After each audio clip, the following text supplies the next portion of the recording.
Hello friends, আসসালামু আলাইকুম। আমি জান্নাতুল ফেরদৌসি। আজকে আমি আপনাদের সাথে শেয়ার করব চিকেন শর্মা রেসিপি। তারপর আমি যেখানে একটা বাটির মধ্যে 1.5 কাপ পরিমাণে ময়দা নিলাম। তো আপনারা চাইলে এখানে আটাও ইউজ করতে পারেন, কোনো সমস্যা নেই। তারপর এখন আমি এর মধ্যে দিয়ে দিলাম পরিমাণ মতো লবণ আর 2 টেবিল চামচ পরিমাণ হচ্ছে চিনি। এখানে চিনি লবণ যার যার টেস্ট অনুযায়ী। তো তারপর আমি এখানে দিয়ে দিলাম হচ্ছে 2 টেবিল চামচ পরিমাণ ইস্ট। এগুলো দেওয়ার পর এখন খুব ভালোভাবে শুকনো উপকরণগুলো ভালো করে মিক্স করে নেব আর কি। এই যে খুব ভালোভাবে আমি মিক্স করে নিচ্ছি, দেখেন শুকনো উপকরণগুলো। তো ভালোভাবে মিক্স করা হয়ে গেলে এর মধ্যে আমি এখন দিয়ে দেবো 3 টেবিল চামচ পরিমাণে হচ্ছে রান্নার যে রেগুলার যে তেল হয় সেটা, মানে সয়াবিন তেল দেবো এর মধ্যে। তো সয়াবিন তেলটা দেওয়ার পর এখন আমি আরও ভালো করে এটা সুন্দর করে মেখে নিচ্ছি। তেলটা ভালোভাবে মেখে নেওয়া হয়ে গেলে এর মধ্যে আমি এখানে গরম পানি দেবো, মানে কুসুম গরম পানি দেবো। নর্মাল পানি কিন্তু একদমই দেওয়া যাবে না। তো আমি এখানে কুসুম গরম পানি দিলাম, যেটুকু আমার হাতে সহ্য সেই রকম তাপমাত্রায় আর কি। তো আমার হাতে খুব কম সময় ছিল, তো তার জন্য আমি তাড়াহুড়ো করে বানাচ্ছি আর কি। তো এটা রেস্টে রেখে দেবো। এটা কিন্তু 2-1 ঘন্টা রেস্টে রেখে দিলে খুব সবচেয়ে বেশি ভালো হয়। তো এই যে আমি সুন্দর করে মেখে নিলাম, নেওয়ার পর একটু তেল নিলাম হাতের সাথে, নিয়ে আবার ভালো করে মেখে নিয়ে এটাকে একটু রেস্টে রেখে দেবো। যে উপকরণগুলো এখন বানাতে আমার সময় লাগে ততক্ষণ পর্যন্ত আমি রেস্টে রেখে দিয়েছি আর কি। তো তারপর রেস্টে রেখে দেওয়ার পর আমি চলে গেলাম হচ্ছে আর একটা জিনিস, মানে চিকেন শর্মা বানাতে গেলে তো অবশ্যই চিকেন লাগবে। তো আমি মুরগির যে বুকের মাংসটা আছে সেটা নিয়েছি, একটু এইভাবে কেটে নিয়েছি, একটু পাতলা পাতলা করে কেটে নিয়েছি। তো আপনারা চাইলে কিন্তু কুচি কুচি করে কেটে নিতে পারেন, তো আমার কাছে এটা সবচেয়ে বেশি ভালো লাগে। তারপর আমি এখানে পরিমাণ মতো লবণ দিয়ে দিলাম।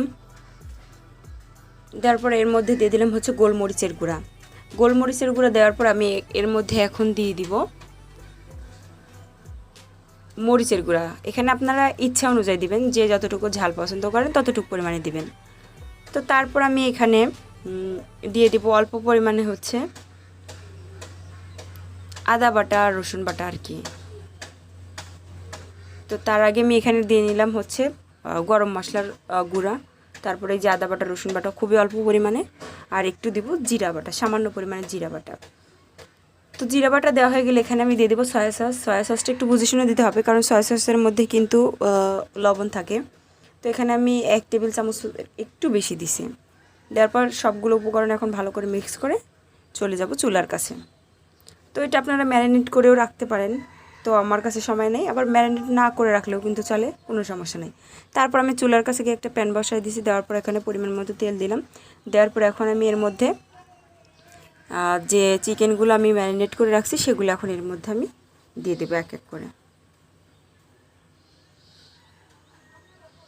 তো এই যে তেলগুলো একটু সরা নিলাম, নেওয়া হয়ে গেলে এখন এর মধ্যে আমি দিয়ে দেবো সেই চিকেনের পিসগুলো আর কি, পাতলা করে কাটা চিকেনের পিসগুলো আমি এর মধ্যে এখন এক এক করে দিয়ে দিব। তেলটাও গরম হয়ে আসছে, যে আমি এক এক করে দিয়ে দিচ্ছি। তো এই চিকেনটা কিন্তু হইতে বেশিক্ষণ সময় লাগে না, কারণ এই মুরগি মাংস এমনিতে নরম, একটু রান্না করলে নরম হয়ে যায়, মানে সিদ্ধ হয়ে যায় আর কি। তো আমি অল্প অল্প আছে এটা সুন্দর করে ভেজে নিচ্ছি। তো ভাজা হয়ে গেছে। তো চিকেন শর্মার জন্য যে সসটা থাকে এখন আমি সেটা রেডি করে নিব। তো তার জন্য এখানে আমি 4 টেবিল চামচ পরিমাণে টক দই নিলাম। নেওয়ার পর এখানে আমি 1 টেবিল চামচ পরিমাণে দিয়ে দিলাম হচ্ছে সরিষার গুঁড়া। তো এখানে সাদা সর্ষে, কালো সর্ষে, যে কোনো সর্ষে দিতে পারেন, কোনো সমস্যা নেই। তারপর আমি এখানে দিয়ে দেবো 2 টেবিল চামচ পরিমাণে হচ্ছে টমেটো সস। তো টমেটো সসটা দেওয়া হয়ে গেলে আমি এখন এর মধ্যে দিয়ে দেবো পরিমাণ মতো লবণ, পরিমাণ মতো হচ্ছে চিনি। তো লবণ আর চিনিটা দিয়ে নিলাম এখানে। দিয়ে নেওয়ার পর আমি এর মধ্যে দিয়ে দিব মেয়োনিজ। তো মেয়োনিজ রেসিপিটা অলরেডি কিন্তু আমার ইউটিউব চ্যানেলে দেওয়া আছে, আপনারা চাইলে কিন্তু দেখে আসতে পারেন। তো সবগুলো উপকরণ সুন্দর করে একসাথে মিক্স করে নিলেই কিন্তু হয়ে গেলো আমার একটা সুন্দর একটা সস। তো সসটা রেডি হয়ে গেছে, এখন আমি চলে যাব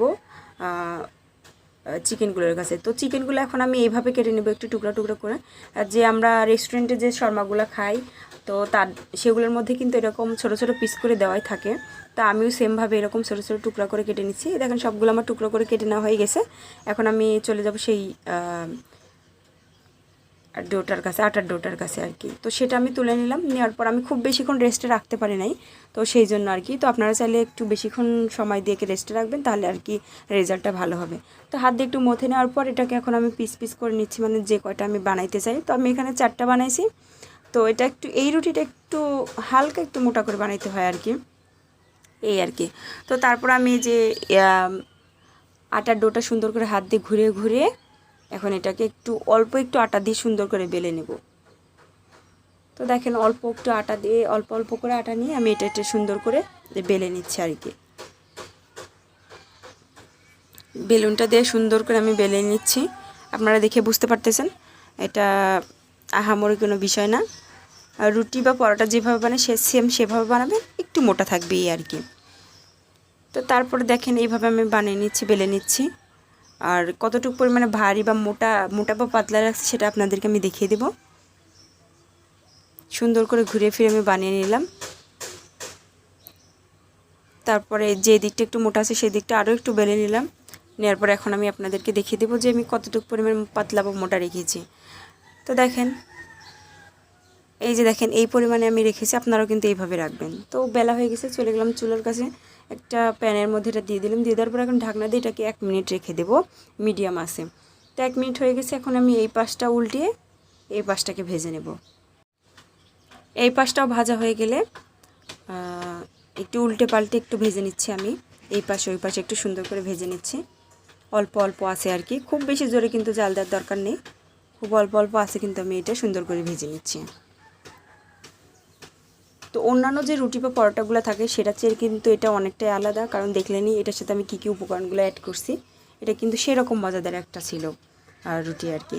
তো যাই হোক, এটা আমার সুন্দর মতো যে ভাজা হয়ে গেছে, দেখে বুঝতে পারতেছেন। এর চেয়ে বেশি করে আমি আর ভাজবো না, এটা আমার ভাজা হয়ে গেছে।